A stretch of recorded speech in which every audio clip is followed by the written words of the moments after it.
कबीरराव, आता खऱ्या अर्थाने कागदोपत्री तुम्ही आपल्या गुरुकुलाचे मालक झालात, या साम्राज्याचे राजे झालात बरं का. थँक्स आजोबा. आता बघाच हे गुरुकुल मी कसं चालवतो ते. अख्ख्या पुण्यात आपलं गुरुकुल भारी चालणार ते बघाच. मोठा आधी अभ्यास पूर्ण कर. मालक झालास म्हणून हवेत नको उडू.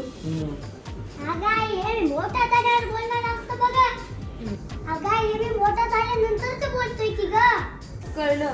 चला आता. आई तुला एक गोष्ट सांगायची जाऊन गेली असते बघ. काय? अगाई आज तो सुपर हिरो भेटला असतो तुझं मला. अरे कोण रे? तू काय करतेस आई?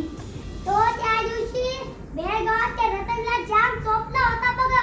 तो सुपर हिरो म्हणतो मी. अच्छा. अरे हो, मग माझ्याशी भेट घालून द्यायची ना त्यांची.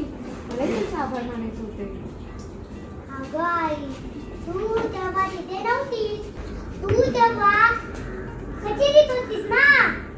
तू जर तिथे असतीस तर तुमच्या दोघांची भेट घालून दिली असती मी. कोण होतं रे तो माणूस, तू याचं एवढं कौतुक करतोय? हे कारण तू सहसा कोणाला सुपर हिरो म्हणणार नाही. अहो आजोबा ते ओवीचे बाबा असतात बघा. ओवीचे बाबा म्हणजे की गोड गाणं गाणाऱ्या मुलीचे बाबा. हा मग त्यांना भेटायला जावं. अशा माणसांना भेटायलाच हवं ज्या मुलीच्या गळ्यात साक्षात सरस्वती आहे, नाही का. बाबा पण काहीच फायदा नाहीये. हा असं काय म्हणतेस? कारण ओवीच्या बाबांचा तिच्या गाण्याला नकार आहे. काय सांगते? हा असा कसा बाप? ती साक्षात मुलीच्या गळ्यात सरस्वती नांदतीये आणि ह्याला तिचं गाणं आवडत नाही. अरे देवाची देणगी आहे म्हणावं, त्याची कदर करायला हवी. असू द्या, प्रत्येकाचे विचार असतात.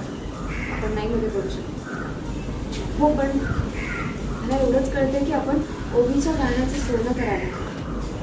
हे खरंच आहे.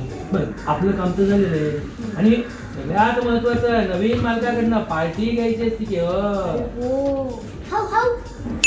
नाही की रे वाग्या. काय